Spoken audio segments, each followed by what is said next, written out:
When hitting level 80, most players set their sights on the best gear Guild Wars 2 has to offer, but this process isn't as straightforward as it could be. The goal of this video is to help new and returning players get possibly the most low-effort ascended weapon currently available in the game. No need to grind content or level crafting. In fact, you can get basically everything you need by completing a free optional story episode that's part of the Icebrood saga.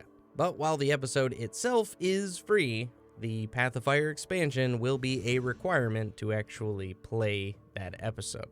By completing 6 easy achievements, you'll earn 300 blue profit shards, a currency normally earned from clearing strike missions that, with an additional 15 gold, can be spent on a single one-handed ascended weapon box. The Icebrood Saga episode in question here is Visions of the Past, Steel and Fire, and it's made up of 2 main parts, Forging Steel and Dark Rime Delves. The first 4 achievements can all be earned in Forging Steel, 1 for completing it, and 3 for mining, logging, and harvesting while in the instance. The final 2 can be earned in Dark Rime Delves, 1 for completing it and another for collecting secret chests all around the instance. To get started, press H to open up the hero panel, and on the left-hand side of the hero panel, click the story section and scroll down to the Icebrood Saga. You're looking for Visions of the Past, Steel and Fire. If it's not already unlocked, click to purchase it for 0 gems, and then click again to begin the story. Now press M to open up the map, look for the green marker, and take the Eye of the North waypoint.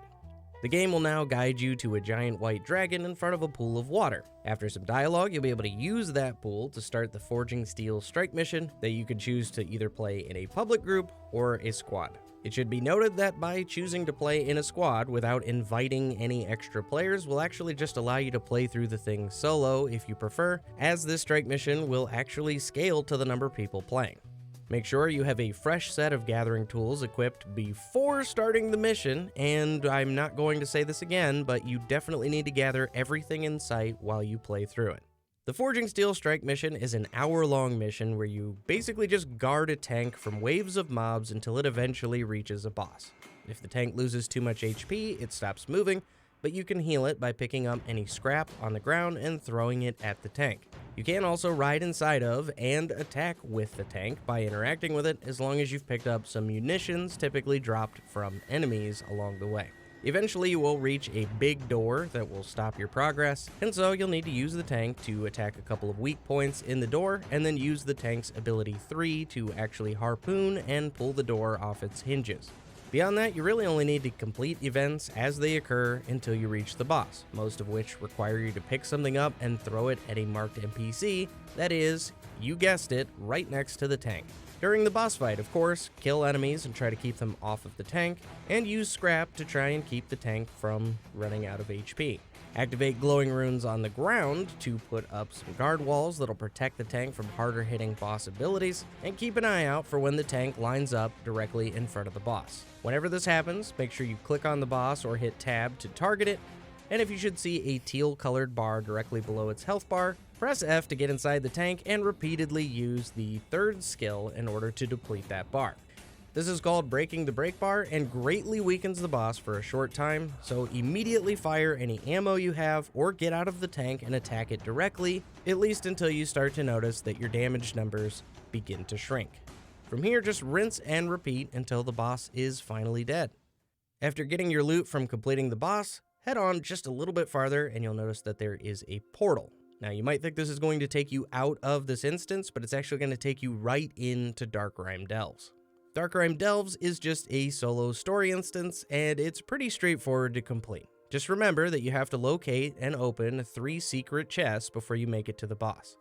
The chests can be found all around the instance, but I found the easiest way is by melting ice walls. You see, inside Dark Rime Delves, you'll have access to a special action hotkey, and by using that special action hotkey, your currently equipped weapon will be swapped to a flame sword. Skill 2 on that flame sword can be used to melt walls, and by playing through this instance, the game will basically show you how to do this in the first place. All ice walls look exactly the same, and by melting them down, sometimes you'll find a secret passage that will lead to some of the secret chests.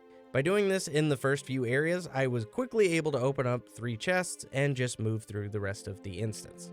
As I said, the rest of Dark Realm Delves isn't very complicated, but the final boss might give you some issues if you're newer to the game. Having said that, the boss has no fail state, so you can fight it infinitely, and if you should die, the boss doesn't reset or gain any health, so eventually you will overcome the fight. So if you've been following up until this point, you'll have completed Forging Steel for an achievement, Dark Realm Delves for an achievement, and you've found and opened 3 secret chests inside of Dark Realm Delves for an achievement. But we actually need 3 more achievements, and all of them are gathering related. Despite your best efforts, unfortunately, there aren't enough gathering nodes inside of Forging Steel to get all the required achievements in a single run, but you can actually re-enter Forging Steel as many times as you like to get the rest. If you don't want to do the whole strike mission over again, which you probably don't since you just completed it and it's an hour-long ordeal, you could just join a squad, not invite anybody, so you get that private instance, and then you just gather all the nodes that you can around the starting area. I should say that if you venture too far away from that starting area, the screen will fade to black and you'll be teleported back to the beginning, but you can just keep leaving and rejoining to get all the nodes you need, or play a solo version of the strike mission itself until you complete your achievements and then just leave since there's nobody else in the group that you're screwing over by leaving early.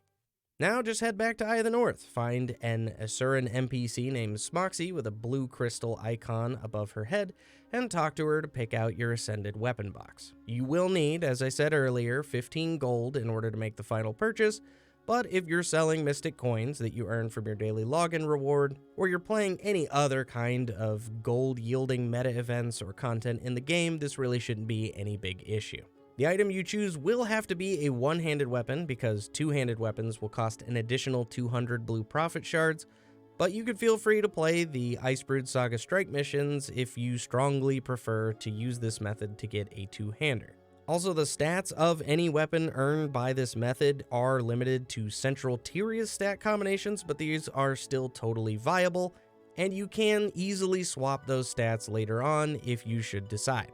I will also say that you can technically use those shards to buy 2 pieces of Ascended gear, and it actually costs 5 less gold than one weapon. However, in my opinion, Ascended armor is easier to obtain and has less of an impact on your character's overall stats than a weapon. Considering that in order to get these blue profit shards, you'll need to complete achievements, and those achievements are account bound, meaning you'll never be able to do them again, I would highly recommend a weapon, but that is just my personal opinion. You do with them whatever you like. Whatever you decide, I do hope this video helped you score some low-effort Ascended gear.